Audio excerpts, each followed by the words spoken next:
पहले कुछ खाना ऑर्डर कर लें। बिरयानी ऑर्डर कर दे, भूख लगी है। ये लो। और मैंने सोचा तुम्हें मेरी भूख है। क्यों, तुझे मेरी आग नहीं लगती? अपने दुश्मनों की चिता को ठंडा करके आ गई मेरी चौखट पर आग जलाने। तेरे बिना तो मैं बुझा हुआ कोयला हूँ सुंदरी। जब तक तेरी चिंगारी नहीं लगती ना, मुझ में आग नहीं लगती। क्यों, तुम्हारे दोस्त तुम पर जान नहीं फूकते थे? उनकी यादों में भी तो जल रहे हो तुम। भुवन सुन तो सही मेरी बात। निकल जा, निकल जा यहाँ से। भुवन, समझूंगा हमारे घर से हमारी दोस्ती की अर्थी उठ गई। भले ही मैं तेरे लिए मर गया हूं, लेकिन मेरे दिल में तू हमेशा जिंदा रहेगा और मेरे घर की चौखट हमेशा तेरा इंतजार कर। निकल जा यहाँ से। क्या हुआ, बाबू नाराज हो गया? अपनी नफरत को हटा दो और मेरे बन जाओ। मैं तुम्हें हर मुसीबत से बचा लूंगी। ज्ञान जी, क्या लगता है आपको कौन हो सकता है जिसने आपके दोस्त गुरु और उनकी बेटी राधिका के साथ साथ आपकी भी जान लेने की कोशिश की? मैं पता लगा रहा हूँ सर। मतलब आपको किसी पर शक है? फिलहाल तो मुझे ऐसा कुछ नहीं लग रहा है, कुछ होगा तो बताऊंगा आपको। सर मुझे लगता है ये जयंत को छुपा रहा है। तो ये वाकई जानता होगा कि धमाके के पीछे किसका हाथ है। जयंत और इसकी फैमिली के बारे में पता करो, तब तक हम गुरु की बीवी और राधिका के पति से मिलते हैं।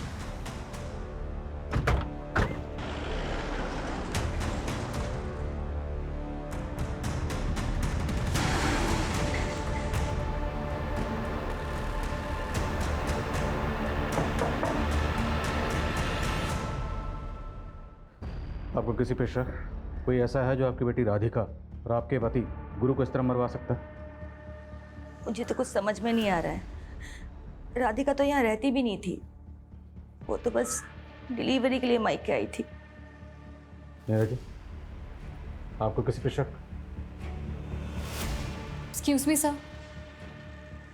सर मैं आपको कुछ बताना चाहती हूँ। तुम्हें अपने पति को छोड़ के मेरे पास आना होगा। अगर तुम मेरी नहीं हुई ना तो मैं किसी की रहने भी नहीं दूंगा। दीक्षा भाभी आप क्या बोल रही हो? सॉरी नीरज जी, लेकिन यही सच है। सर वो वेद राधिका को अपने साथ भागने के लिए बोल रहा था। और सर मैंने ये सब इसलिए पहले नहीं बताया क्योंकि मैं नहीं चाहती कि राधिका के चरित्र में कोई लांछन लगे। वेद है कौन? सर शादी से पहले राधिका और वेद एक दूसरे से प्यार करते थे। पापा मुझे कुछ नहीं समझना है। मैं वेद से प्यार करती हूँ और उसी से शादी करूंगी। वो जाहिल गवार इस घर का नौकर बनने के लायक नहीं है और तुम इसे घर का दामाद बनाना चाहती हो। पापा भले उसे अपना दामाद ना बनाओ, लेकिन मैं उसे अपना पति मान चुकी हूँ। राधिका, राधिका मैं तेरे हाथ जोड़ता हूँ, मेरी बात मान जा बेटा। नहीं मानेगी, नहीं मानेगी तू। तुम्हारी मौत पर ही घर बसाना।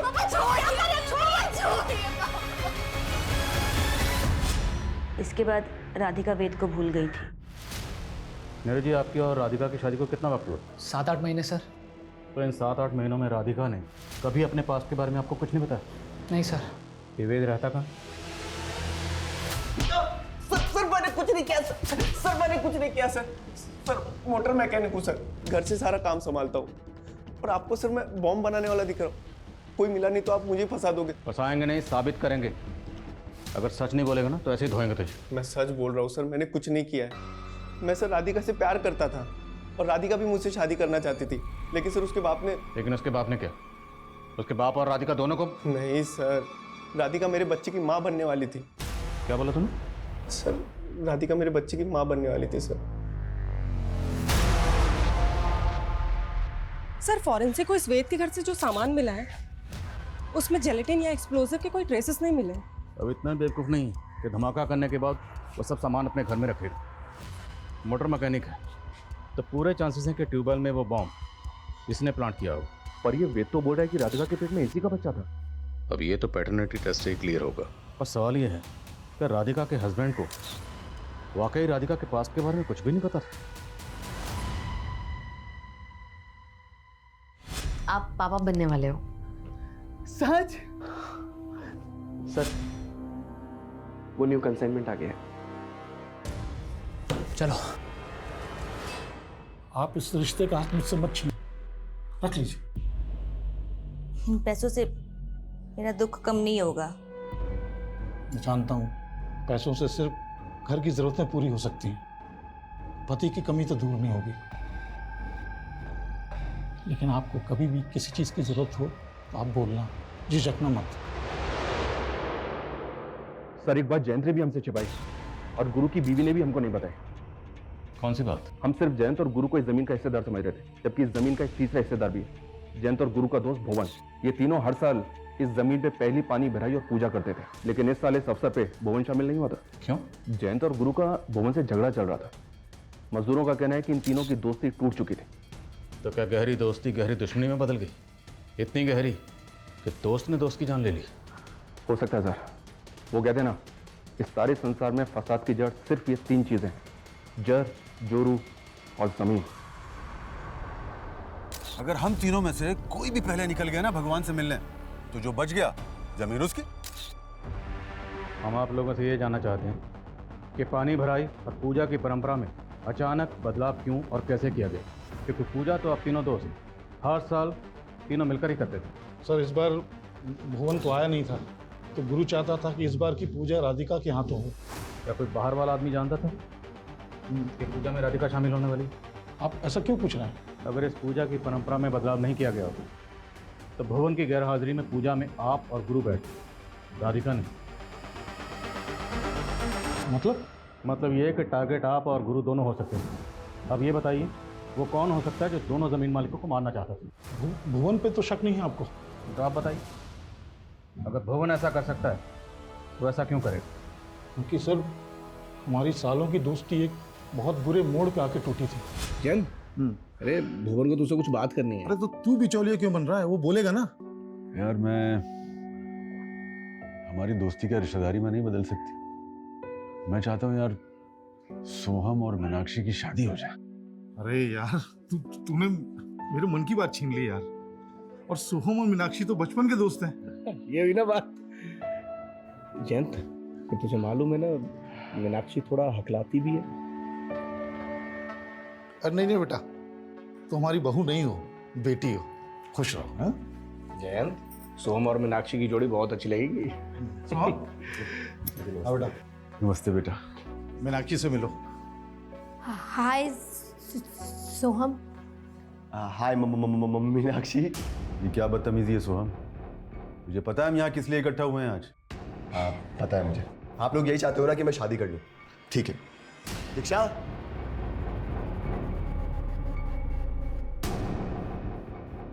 आओ ना। और ये है दीक्षा, और ये सिर्फ मेरी गर्लफ्रेंड नहीं है, बल्कि हम लोगों ने कोर्ट मैरिज कर लिया। So now she is my wife. और हाँ एक बात और, ये मीनाक्षी की तरह हथलाती भी नहीं है। बदतमीज। सॉरी मीनाक्षी। सोहम ने हमेशा मेरा सिर झुकवाया सर। तो आपकी अपने बेटे से भी नहीं बनती थी? क्या बताऊं सर, एक गलतफहमी उसके मन में घर करके बैठी थी। कैसी गलतफहमी? सर मेरी बीवी ने सुसाइड कर लिया था। उस समय सोहम बहुत छोटा था और मेरी बीवी डिप्रेशन में रहती थी, इसलिए उसने ऐसा सब कुछ किया। लेकिन सोहम को लगता था कि उसने मेरी वजह से सुसाइड कर लिया।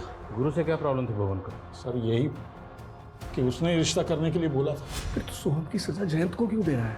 तूने देखा ना सोहम ने किस तरह मजाक उड़ाया मेरी बेटी का। और मीनाक्षी उसे बचपन से चाहती थी, और तू कहीं और देखेंगे। क्या कर सकते हैं आप? उसने शादी कर ली है। और फिर मीनाक्षी बेटा आना इधर। बेटा सुन तो सही, हम कह रहे थे।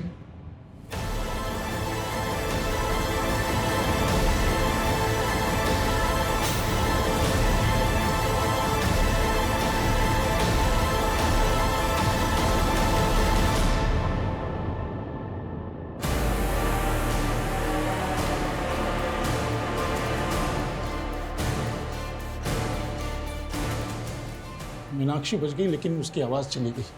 भुवन टूट गया था, शराब में डूब गया था। हम दोनों को अपना बैरी समझने लगा था सर।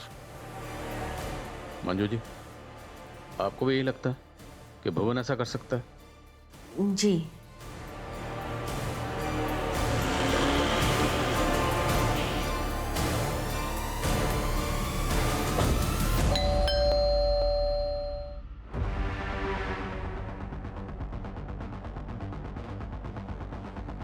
भुवन कहाँ है? हमें शक है कि आपने अपने दोस्त गुरु को बॉम्ब से उड़ाया। वो मेरा दोस्त नहीं था, दुश्मन था। और मेरी बेटी के साथ जो हुआ ना, वो दुश्मन ही कर सकता है, दोस्त नहीं। और मैं इतना घटिया आदमी नहीं हूं कि अपना बदला लेने के लिए मासूम लोगों को बलि पे चढ़वा दूं। कहना क्या चाहते हैं? कहना ये चाह रहा हूं, बहुत शातिर है वो साला। मेरे सामने जुबान लड़ाएगी? अभी मैं हूं तेरा या मेरा बाप? शर्म नहीं आती आपको ऐसे गिरी हुई बात बोलते हुए? बस कर कमीने, इस लड़की को लव मैरिज करके लाया है तू ना, और अब इसके साथ ऐसा व्यवहार कर रहा है। अब इसे फेंक के बाहर दूसरी लेके आऊंगा, बताओ क्या करोगे? आपने भी तो मेरी माँ के मरने के बाद बाहर बहुत मुंह मारे हैं ना, और अब ये गुरु चाचा की बीवी को ले जा रहे हैं। वाह तमीज, गलत किया मैंने जो अपनी जबान बंद रखी। पुलिस को तेरा नाम बता देना चाहिए था मुझे। आदिल खान जी, कहाँ तक पहुंची आपकी जांच? पर्सनल एंगल तो कई सामने आए, लेकिन अभी तक हमारे हाथ में एक भी ऐसा पुख्ता सबूत नहीं लगा जिससे ये लगे कि हमारी सस्पेक्ट लिस्ट में कोई ऐसा है जो इस तरह बम बनाकर बरेली जाओ उसके घर में सर्च करो। Okay sir.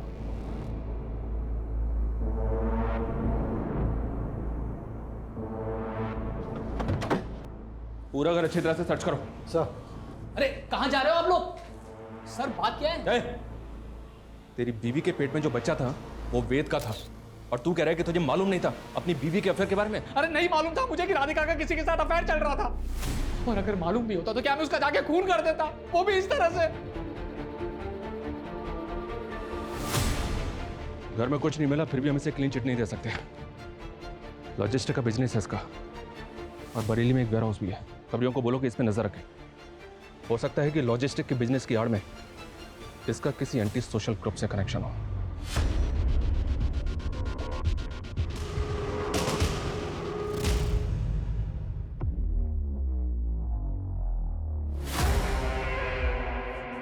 पापा जी आपकी चाय।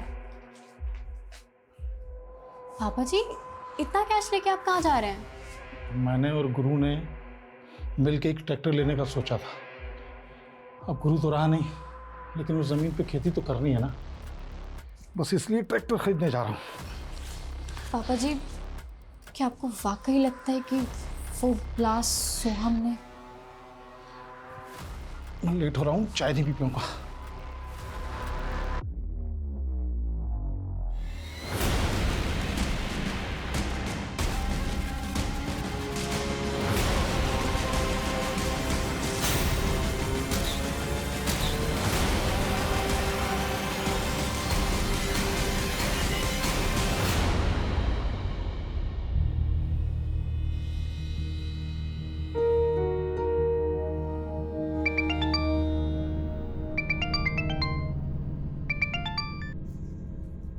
अंजू भाभी कहाँ हैं आप? देखिए, मैं वहाँ आके लोगों की नज़र में नहीं आना चाहती। वैसे भी आपका बेटा आपको और मुझे लेकर शक करता है। बेहतर है कि हम ना ही मिले। मैं आपकी दुविधा समझ सकता हूँ।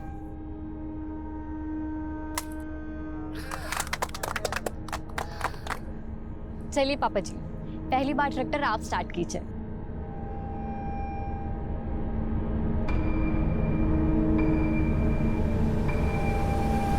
यहाँ पे पहले ट्यूबवेल में, ट्रैक्टर में ब्लास्ट। शर्मा, आखिर ये कौन है जो इस तरह बम ब्लास्ट करके एक के बाद एक धमाका कर रहा है? दीक्षा, दीक्षा, ये सब कैसे हो गया दीक्षा? सब पापा जी की गलती थी कि उन्होंने तुम्हें बचा। तुमने मार डाला पापा जी को।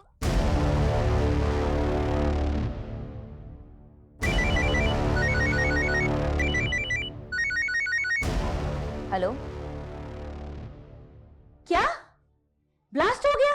कुछ ही हफ्तों के अंदर ये तीसरा ब्लास्ट हुआ है, और पुलिस सिर्फ तीनों ब्लास्ट में मरने वाले लोगों की आपसी रंजिश में उलझी हुई है। क्या उन्हें नहीं लगता इसके पीछे कोई और बड़ी साजिश?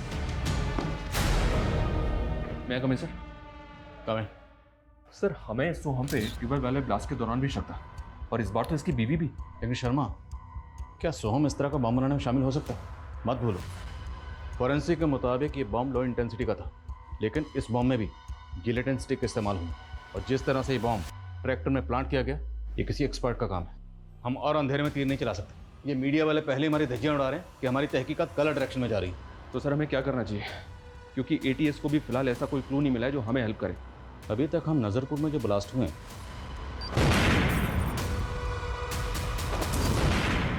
उन्हीं को इन्वेस्टिगेट कर रहे हैं। और अब मुझे लग रहा है कि जो मुरादाबाद में ब्लास्ट हुआ उसमें जो ATS की इन्वेस्टिगेशन है हमें उसे भी क्लोजली स्टडी करना चाहिए, क्योंकि हो सकता है उस इन्वेस्टिगेशन में कोई ऐसी बात हो जो ATS से मिस हो गई, लेकिन वो बात हमारी नज़र में आ जाए। सर, इतनी बार बताया तुझे कि आने से पहले दरवाजा नॉक कर लिया कर। Sorry sir.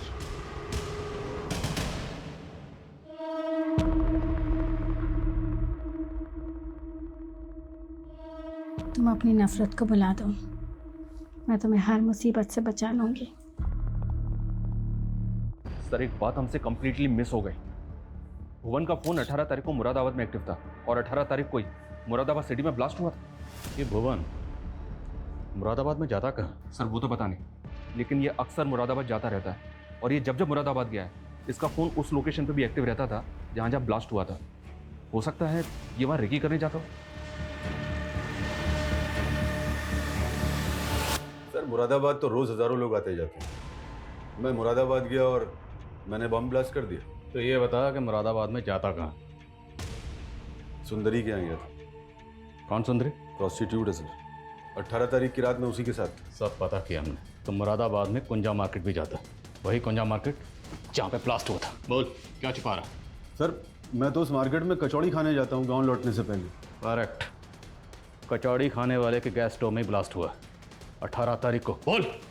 सर वही तो मैं कह रहा हूँ, उस दिन मैं उस मार्केट में गया ही नहीं।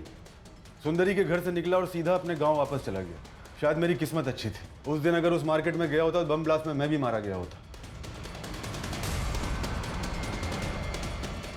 तू कहना क्या चाहता है? कोई ऐसा है जो तुझे मारना चाहता है? मुझे कौन मारेगा सर? तुम लोग तीन बाद आता है तो कुंजा मार्केट जरूर जानता, इसीलिए ब्लास्ट कुंजा मार्केट में किया गया।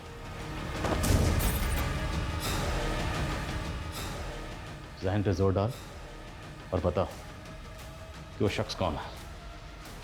सर ये बात तो सिर्फ सुंदरी जानती। गिरफ्तार कर दे, तू निकल यहाँ से। अरे लेकिन मुझे अभी तो अंदर आना। तू जान। अरे सर लो, मैंने पकड़ लिया इसको। अरे सर मैंने पकड़ लिया इसको। इसको भी लेके चलो। अरे मुझे क्यों लेके जा रहे हो? मैंने क्या किया? अरे साहब मेरा काम है धंधा करना। अब चाचा हो या भतीजा मुझे क्या फर्क पड़ता है? और इन दोस्तों को मार के मुझे क्या मिलेगा? सर मेरा कोई लेना देना नहीं है नवाको से। अगर कुछ भी छुपाया ना और हमें पता चला तो उधेड़ेंगे तुझे। और सर छुपाने को बचा ही क्या है, सब कुछ तो सामने खुल गया है। 18 तारीख को मुरादाबाद में हुए ब्लास्ट से 10 दिन पहले 8 तारीख को बरेली रोड पर दंगे हुए थे। तभी इस जिलेटिन बॉम्ब की साजिश की शुरुआत हुई थी। लेकिन बरेली में हुए दंगों का इन धमाकों से क्या कनेक्शन है? दंगों के कारण 3 दिन तक शहर में कर्फ्यू रहा था, जिस वजह से एक माइनिंग साइट पर जाने वाले जिलेटिन से भरे ट्रक को कंपनी को 3 दिन के लिए बरेली के गोडाउन में रखना पड़ा था। उस वक्त कंपनी ने हमसे ये बात छुपाई थी कि उस ट्रक में से 147 जिलेटिन्स गायब हो चुकी थी। हमें शक है कि ये चोरी उसी वक्त हुई जब वो ट्रक नीरज के गोडाउन में खड़ा हुआ था। नीरज के गोडाउन पे? माइनिंग कंपनी के हिसाब से वो जिलेटिन स्टिक तेरे गोडाउन से चोरी हुई। सर माइनिंग कंपनी वाले झूठ बोल रहे हैं। मेरा मतलब है कि मेरे गोडाउन से आपको कुछ मिला क्या? आदिल खान जी, शर्मा, इस नीरज के गोडाउन से किसी भी तरीके का एक्सप्लोसिव या जिलेटिन नहीं मिला है। कहीं ठिकाने लगा दिया होगा। 2 लगाएंगे सब उगल देगा ये उस दिन की वीडियो फुटेज आई है मेरे पास, जिस दिन जिलेटिन से भरा ट्रक इसके गोडाउन में खड़ा था। सर ये मोहित है। कौन मोहित? सर दीक्षा का भाई।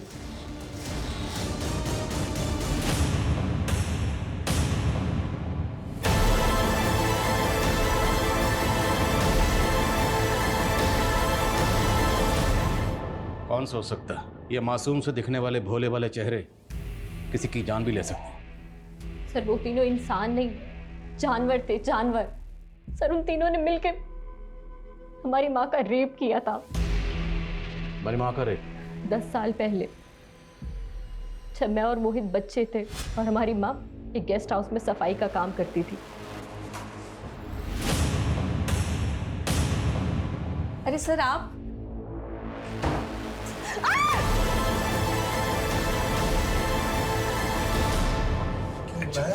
अरे हुआ क्या है बता दो। अरे देखो ना, पागल हो गए? मैंने तो मजे ले लिए, तुम भी मजे ले लो।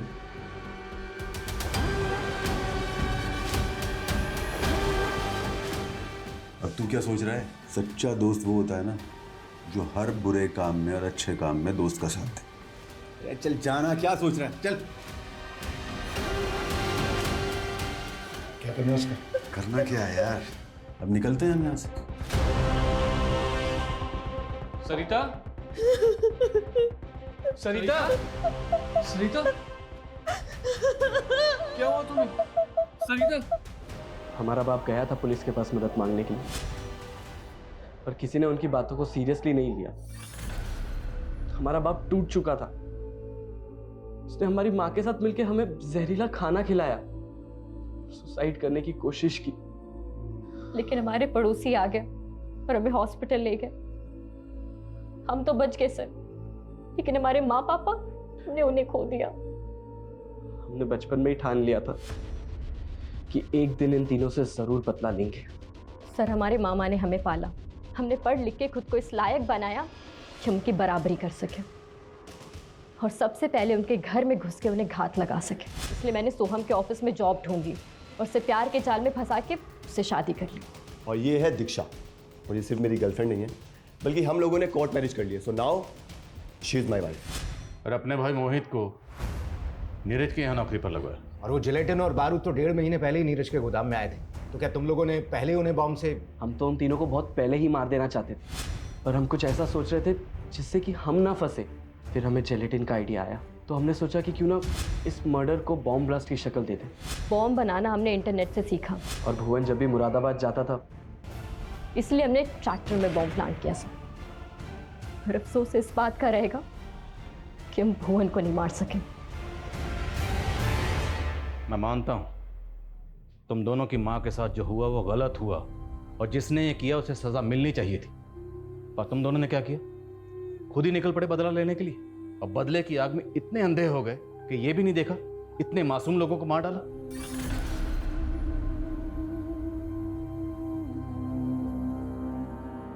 ये कोई भूल नहीं थी, बल्कि बहुत बड़ी गलती हुई थी हमारे पुलिस डिपार्टमेंट से। अगर उन लोगों ने दीक्षा की मां सरिता के रेप केस को सीरियसली लिया होता और उसके गुनहगार भुवन, जयंत और गुरु को पकड़ लिया होता, तो दीक्षा और मोहित ये बदले का खूनी खेल ना खेलते और इतने मासूम लोगों की जान।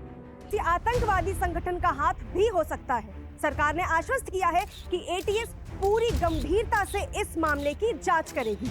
देखिए, हम जनता से अपील करना चाहते हैं कि वो पैनिक ना हो। हम जल्द से जल्द आरोपियों को पकड़ने की कोशिश करेंगे। राधिका बेटा, ये टीवी क्यों बंद कर दिया?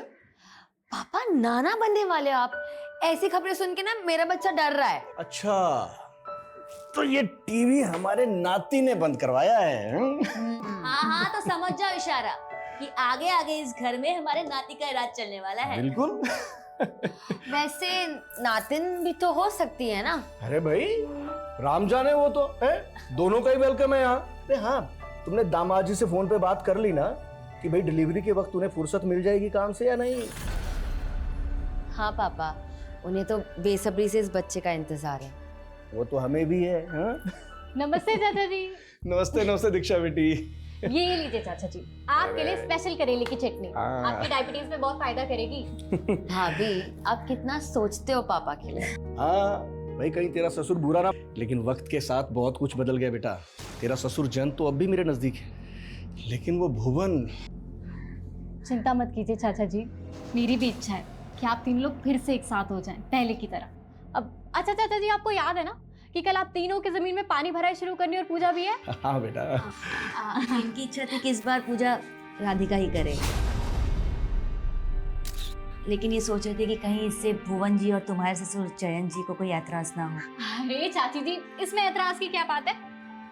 आप समझो कि कल पूजा राधिका ही करेगी। तू होती कौन है डिसाइड करने वाली कि पूजा कौन करेगा?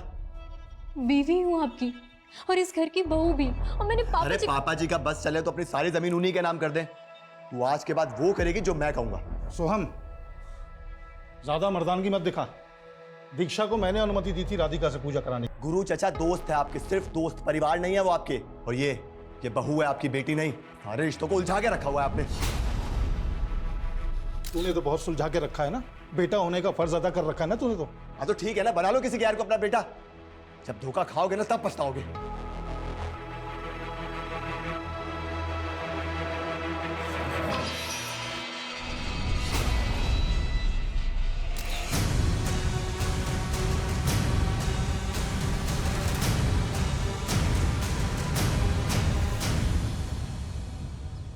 जयंत भुवन से बात हुई क्या?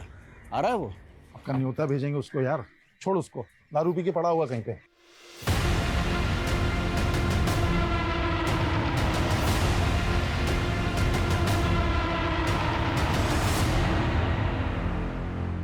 और उस जमीन को लेकर कितने सपने देखे थे हम दोस्तों ने, लेकिन वो कल तक मरने के लिए तैयार था और आज मिलना भी नहीं चाहता है। यार वो हमारी दोस्ती के काबिल ही नहीं है यार। लेकिन इस जमीन में उसका भी हिस्सा है, जो भी फसल होगी ना उसे भी भिजवा देंगे। अच्छा मतलब मेहनत हम करें, फल वो खाएगा?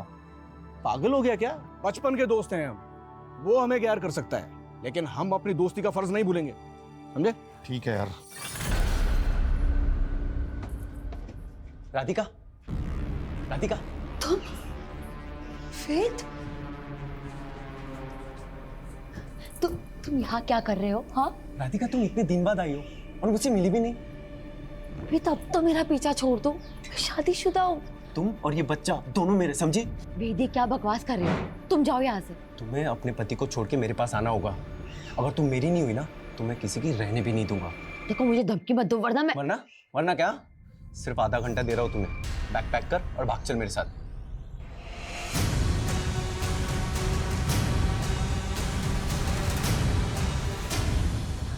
भाभी प्लीज किसी को कुछ मत बताना, रिक्वेस्ट प्लीज।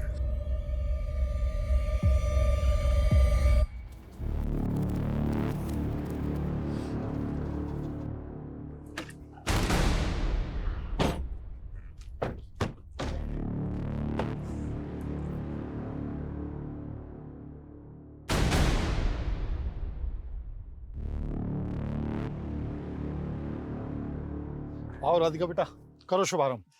जा बेटा।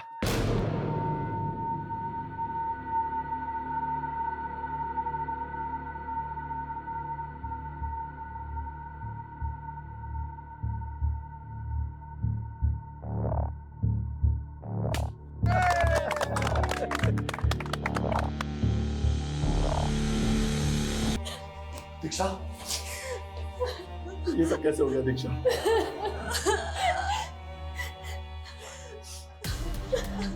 जिस जमीन पे धमाका हुआ वो आपकी?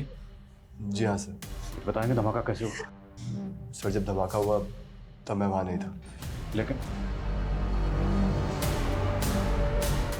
डॉक्टर साहब, मेरे पति कैसे हैं? आई एम सॉरी, उनकी डेथ हो गई।